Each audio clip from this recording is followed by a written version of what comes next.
support session for today.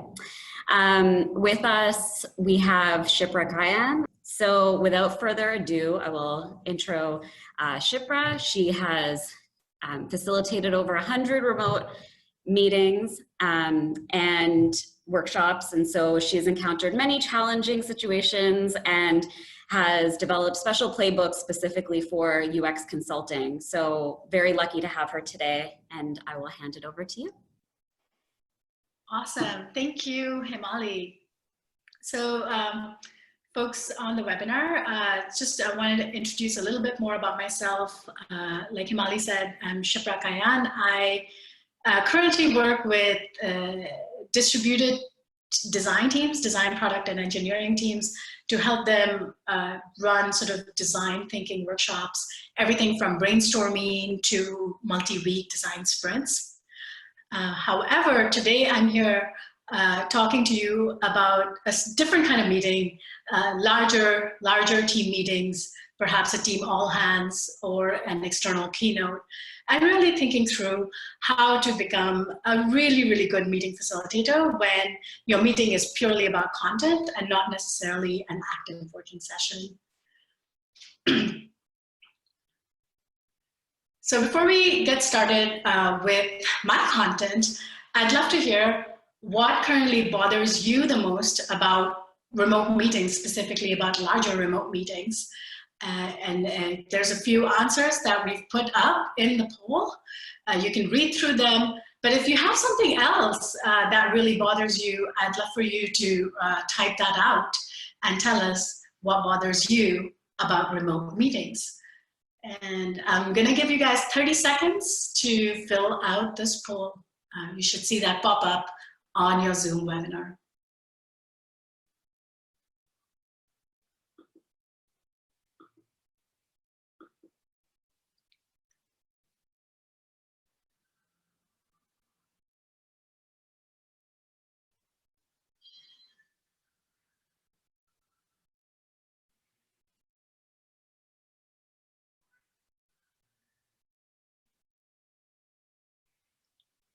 Right. Let's see. Hopefully most of you have had a chance to type in your poll results. Let's see if we can see them.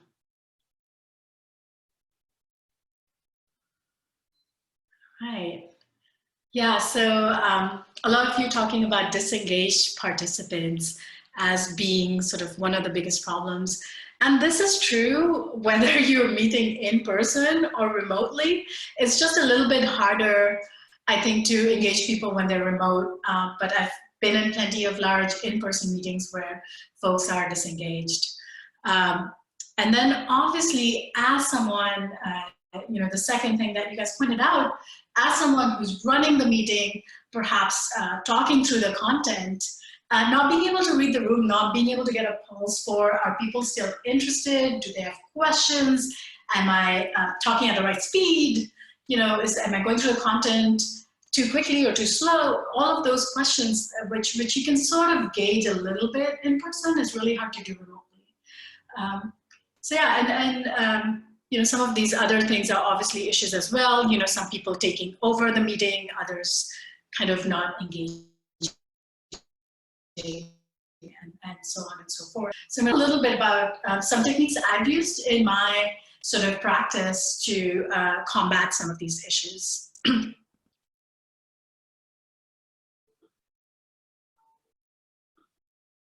All right, so before I talk about some tips and tricks, I want to set the stage a little bit with what I mean by large teams. I'm talking about meetings where you have more than 10 people. Right, so I think in a design workshop or a working session where you're making decisions or being creative, you might have 5 or 6 people. But in a team meeting, a team all hands, a company all hands, a retrospective, a tech talk, a keynote, some of these types of meetings you might have, more than 10 people. It's usually content. These meetings usually have one person kind of giving content or knowledge to the rest of the team. Also, some of the tips and tricks I'm going to talk about are not going to be so relevant for extremely large meetings, so like a Facebook all hands, or even meetings of beyond 1,000. So really talking about, the 10 to a few hundred people meetings. How do you keep distributed team members engaged, and how do you keep your content relevant to them? All right, so the first thing, as part of what you guys talked about, is people are disengaged, right? When you have a meeting in person or in a conference room, the first thing generally we say as meeting facilitators is laptops down, right? And it's really hard to say that when people are dialing in using a laptop, right, for the most part. Also, in my experience, most people want to be engaged. They don't come into a meeting having decided to not be engaged. But with all of our apps and devices, it's really easy for us to get distracted with Slack or notifications or things like that. So for me, the first thing I do is actually just ask people to set us up for success. And in a complicated world, when I can't say devices down, I ask them to do a few things. Number one, I ask them to take a minute and quit any application on their computer that is not relevant to the meeting. Mostly what I'm concerned about is quitting Slack and minimizing or quitting your email browser tabs. So usually I'll do it in the meeting with them. While sharing my screen, I'll ask them to quit their apps and then pause for 10 seconds, quit mine, and then move on. The second thing I ask people to do is put their phones on airplane mode. So this is just take your phone, put it on airplane mode. I have to say, I recently became a parent, and since becoming a parent, I kind of shy away from airplane mode because my kids are at daycare. And so I would ask people to do a do not disturb mode instead. So kind of at least minimize the notifications as much as possible on your phone. The third thing I also ask people to do is if they have notifications on their laptops to turn it off. I think on the Mac, you can just kind of swipe out the notifications bar and go to do not disturb mode. And number 4, and most important, I usually also send these in a pre-meeting email so people aren't surprised or are dressed appropriately, but I ask folks to keep their videos on, right? Keep your videos on while you're present in the proverbial room with us, right? And a lot of my meetings, people are working from home, they get Amazon delivery, or they need to go out and take a phone call, especially, having kids, like I know I need to do that. If that happens, I ask people to turn their video off, step out, and physically be outside of our Zoom meeting, and then come back on and turn their video on when they're ready to re-engage. So just setting ground rules of how we want to kind of appear in these meetings is really helpful. Usually before the meeting, I also send people, especially if they're in different time zones, some sort of a timeline in terms of when we're gonna have breaks, and ask them to have snacks and coffee and tea ready, or a glass of wine if it's in the evening for them, ready so they're able to engage. And then the next thing that I think about is really having a good, strong agenda.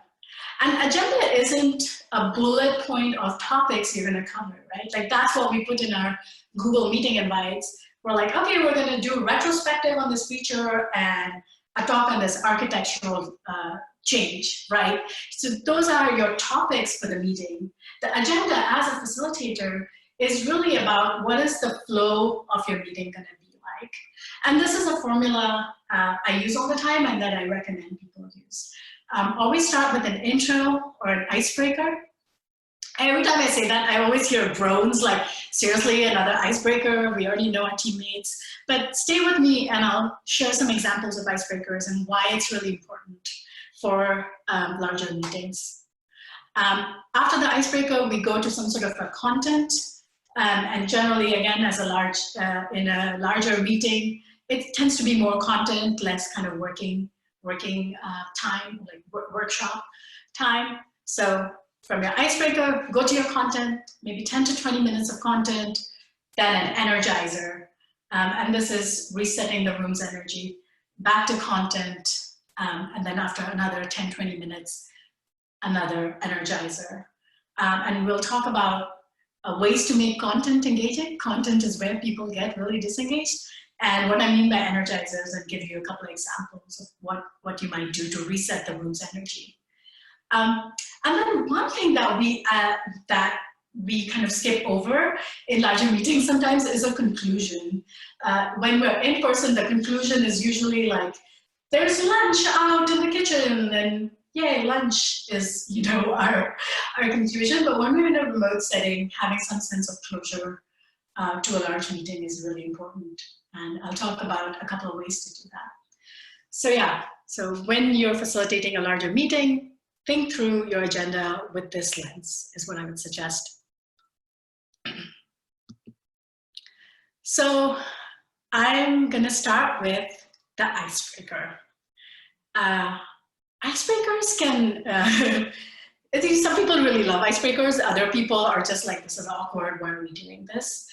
And the reason I think icebreakers are important is because before any meeting, everybody has been doing something else. They've been in another meeting, they've been commuting, you know, they've been having a different conversation.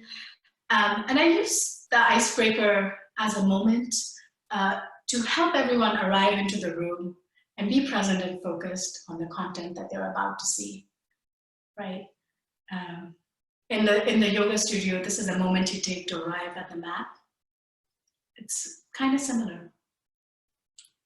The other benefit of an icebreaker is that it allows everyone to have a voice. You know, you kind of, for us, it's very hard to just be listening and not be reflecting our thoughts or talking back, right?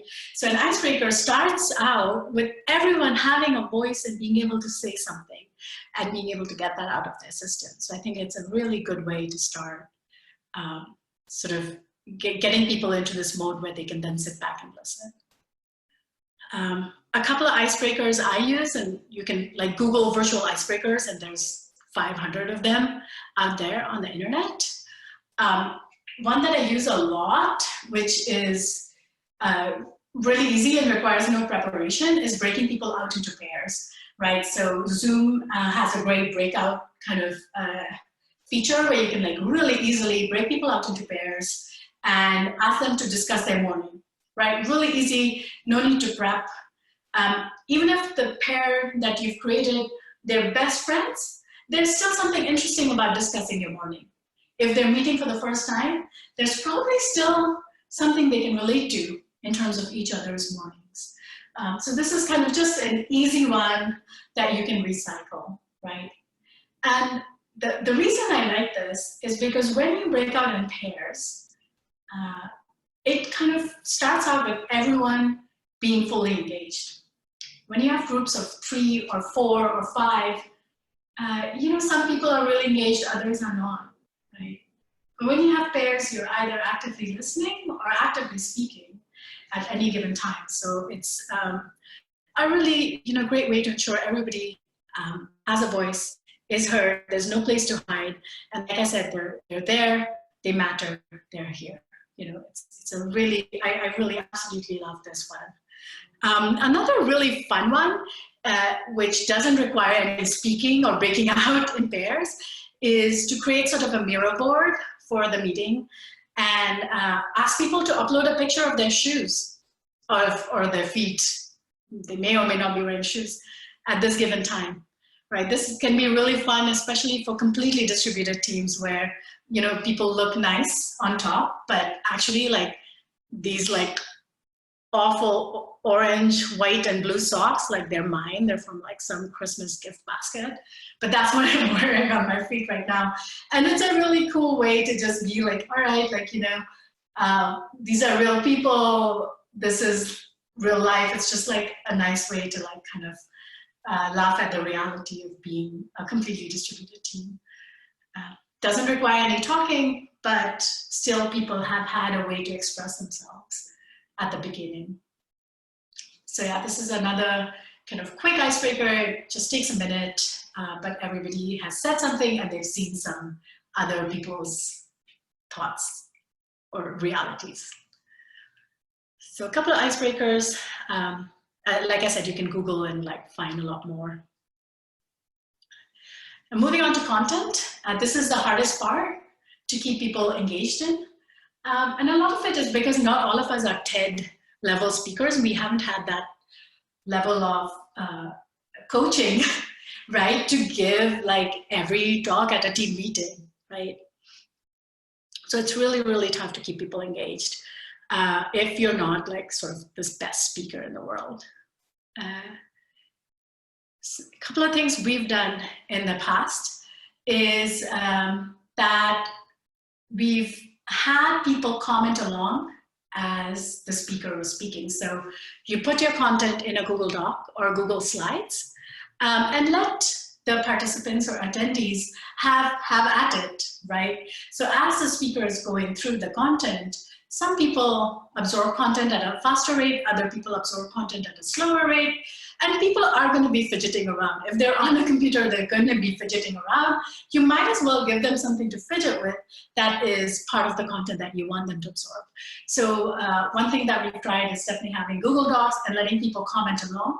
And then as the speaker, you might pause every 5 minutes and just ask someone on your team that you've kind of recruited before the meeting to summarize, summarize the questions or the comments that are coming up in the Google Docs. So you might be talking about a technical architecture, and after 5 minutes you pause and be like, hey, do we have any big questions? And your ally might say, people are wondering X, Y, Z, you haven't really addressed it so far. And then it's a little bit more interactive, and you can respond to what the audience needs to hear. It's also a good way of reading the room and getting a sense of who's engaging and who's not. So definitely becoming a good writer, having good documents that people can follow along with and comment on is one way to keep people engaged. Another way is doing polls or breakouts, comments, reflections. And this is, again, kind of a similar objective of trying to understand, trying to get your audience to reflect back what they're seeing or what they're hearing, right? So you can do polls relevant to your content, like we did at the beginning. You can do breakouts, right? So you kind of maybe shared a retrospective for a feature that didn't go so great. You could do breakouts and ask people to discuss, like, what they've learned from the retrospective and how they're going to do things differently in their current features. And then you might have them come back and create a Miro board for them to add these comments on, right? So you can ask people to write, like what I usually do, this is a formula I use a lot, have people write yellow stickies with something they were surprised by, something they'll change for their current feature, and then have them kind of affinity map or group it, just right on the Miro board, and then use blue stickies to summarize each grouping of kind of thoughts on the board. So something like this takes like 5 minutes. Literally, you can do a breakout for 2 minutes, come back, type it up, group 5 to 10 minutes. You can have sort of a reflection activity that again allows everyone to have a voice, and then you as the content presenter or as the meeting facilitator can get a sense of like really how good the content was, and be able to like kind of respond to any burning questions. So for making content engaging, as you can probably tell by now, the goal is to make it interactive and not just kind of a one-way communication. So as you kind of finish your content sections, I also suggested energizers. And energizers don't have to be always about high energy. They could also just be about refocusing attention, using stretching. So let's do it now. I know we don't have videos on, but if you guys will stand up, no matter where you're sitting, to listen to this, and just kind of stretch your arms up.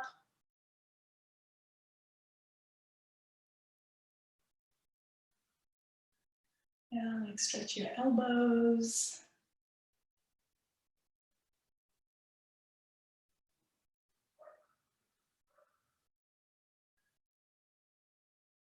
Yeah, take a moment to stretch.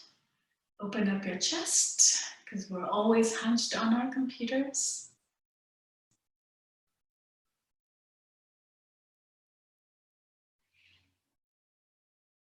And if you're still with me, I can't see you guys, but hopefully you're with me. Just stand up and we're going to take 30 seconds to just, move our feet hip width apart, feel really heavy. Just relax in a standing position, let your eyes close. Let's just take 5 breaths. That's it, 5 breaths.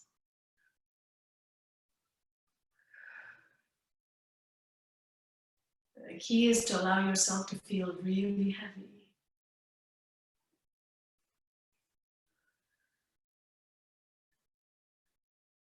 2 more.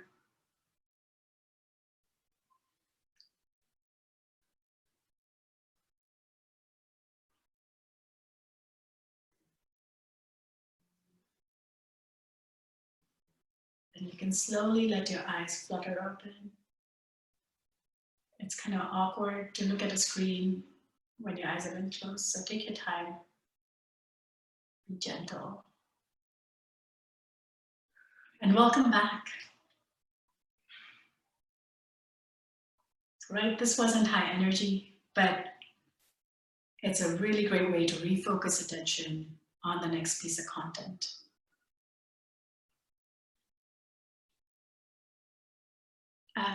You can also do high energy things. So when you come back from a break, that's a really good time to do an energizer kind of before content. And one thing that I like to do is play some really sort of high energy music as I'm waiting for people to come back from a break. And when you come back, because of the auditory sort of sensory cues, you start feeling like you're coming into a physical space, into a room where everybody else is hearing the same music. You sometimes see people sort of bouncing around to the beat. And then you just kind of slowly fade the music away and start content. It's just like simple cues to allow people, again, to refocus and change the pace. Of course, breaks are amazing energizers. Anytime, give people bathroom breaks. Like I like to break every 40, 45 minutes, if not more frequently. And then the photograph right here in the bottom left is a representation of a breakout again.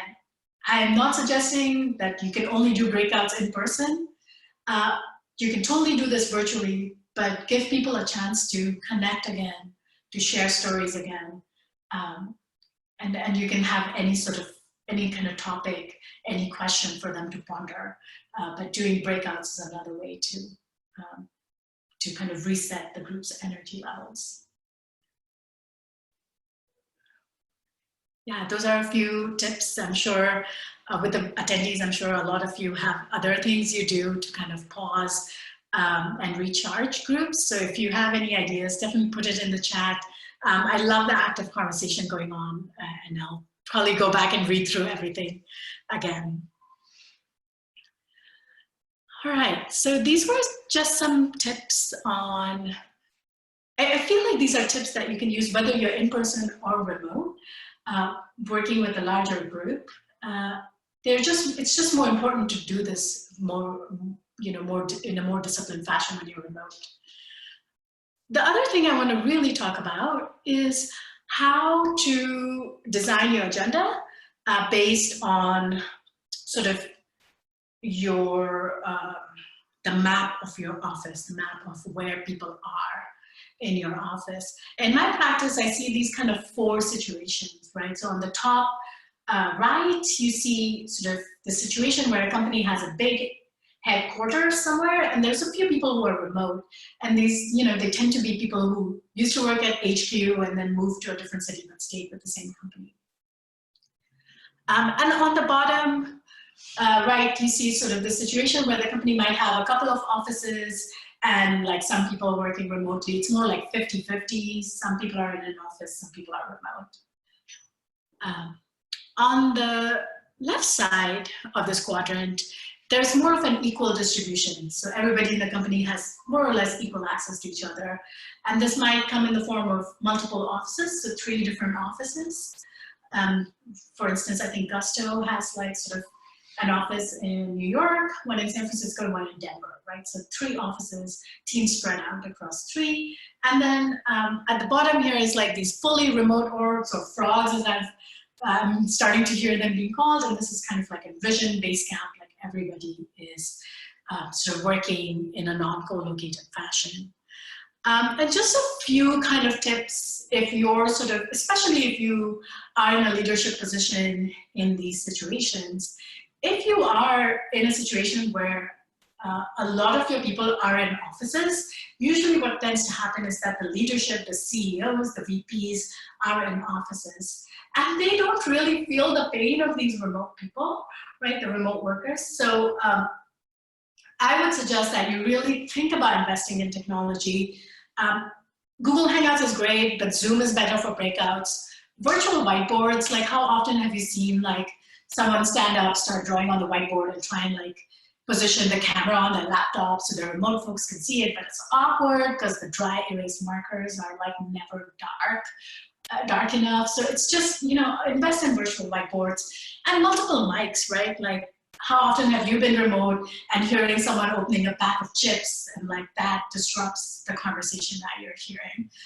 So when I meet leaders in these organizations, I challenge them to take a few meetings remotely, invest in tools, design your meetings for remote people, and it'll automatically engage everyone else. Have an assistant, have some IT help, have someone to help you do the breakouts, come back together, have someone help you do the polls, the music, you know, have someone to help you facilitate these meetings, right? And then the other thing is always like, I always want to ship people swag that you're giving in-person attendees. So a lot of times you're in a meeting, at the end everyone gets a t-shirt, but the remote folks, we're going to ship it to you now, and you'll get it in a week. Like, why not ship it a week earlier? So just thinking through some of these logistics. Whereas if you are, on the other hand, in one of these situations where it's more equal distribution, I think a lot of my presentation covers frogs, but if you are in multiple offices and let's say you're facilitating a large meeting, I strongly recommend having an ally in each office. So that way you can, like, your ally, if you're in one of the offices, your ally can help you like round people up after breaks, because you know, if people are in a room and they go away for 5 minutes, you need to bring them back, and having someone physically in each office that's helping you and telling you, hey, Denver, I see a lot of people yawning in Denver, can we break or can we do an energizer? Having that sort of feedback is really great. So those are just some tips. I'll share this board with the attendees. Please feel free to read and comment. I love Zoom for breakouts. I don't get paid by Zoom. Like, if there's another video conference tool that does breakouts, I would love to know, so let me know. But I love how easy Zoom makes it to break out and come back together as a facilitator. So totally suggest trying out this tool and using it. And then in terms of ending strong and closure and conclusion, one thing when you're in person in a conference room, when the meeting ends, people walk out and they generally sort of, you know, start talking to the person next to them, and they'll be like reflecting or debriefing on something that happened in the meeting, usually, right? And that's like this natural, slow closure out of the meeting into your next thing. And so I always suggest having some sort of a closure conclusion activity. In large meetings, you're generally not making decisions together, but even just doing what we're going to do now, which is, I'd love for you guys to respond to this poll in the chat. What one thing will you do differently in your next distributed meeting? right? Based on this conversation. So yeah, just ending with asking attendees to reflect, and I'm asking you guys to reflect on one thing that you will do differently in your next distributed meeting. So we can't do a poll with this, but I'd love for you guys to just write your answers in chat at this point.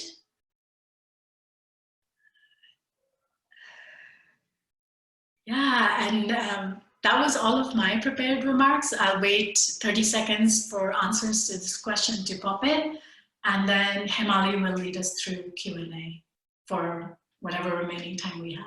Yeah, thanks so much, Shipra. There's tons of responses coming through, so really exciting to see how people are going to be doing their distributed meetings a little bit differently. One thing I noticed about how you presented, which I really appreciated, was, I mean, you're standing for your presentation, which is, you know, we're a distributed conference. And so to me, that gives me a lot of energy just by seeing kind of the nature of how you're interacting with the audience. Is that a tactic that you typically use? Yeah, I also work standing anyway, but yeah, definitely, I mean, presenting, standing up is definitely helpful, although I'm still in my socks, so. We should ask you to take a picture of your feet. So can you tell us a little bit about how you, somebody was saying, show us your feet. Can you tell us a little bit about how you interact with people who have a lot of hesitation around turning on their cameras, or people who are hesitant to work with new technology? How do you deal with those objections? Yeah. So definitely not springing it on them last minute. Sort of before a week before, I kind of warn everyone that, you know, we do need videos on. You know, test out the lighting. If you haven't been on a video call before, you know, try to do a test call and test out the lighting, see how you look. You know, and like at least be well dressed on the top half. Think about your background. I know somebody said, oh, she has post-its on the wall, so I trust her already. Yeah, like sure, like that's part of the personality. So it's very different when you see a bed in the background versus like something else. So it does require reorganizing your space a little bit. A lot of times if it's late at night where you are, it can be a little dark. So yeah, just checking lighting and things like that. But yeah, it's just ground rules. You know, I think it's really hard to interact when not everyone has videos on. So as the facilitator, you have that kind of authoritative voice, because some people are asking, you know, how, it sounds like micromanaging sometimes if you're telling people to do a certain action. Yeah, I mean, I don't know that I fully agree with that. I do, you know, by sending an email ahead of time, I do get a few people who respond back to me with objections, right? So somebody might, like I recently had someone respond back to me and say, hey, I need to leave for 30 minutes at this time. Like, what do I do? And I'm like, just turn your video off when you leave. It's okay. Or they might come back with, you know, different objections. What you're doing in asking for videos on,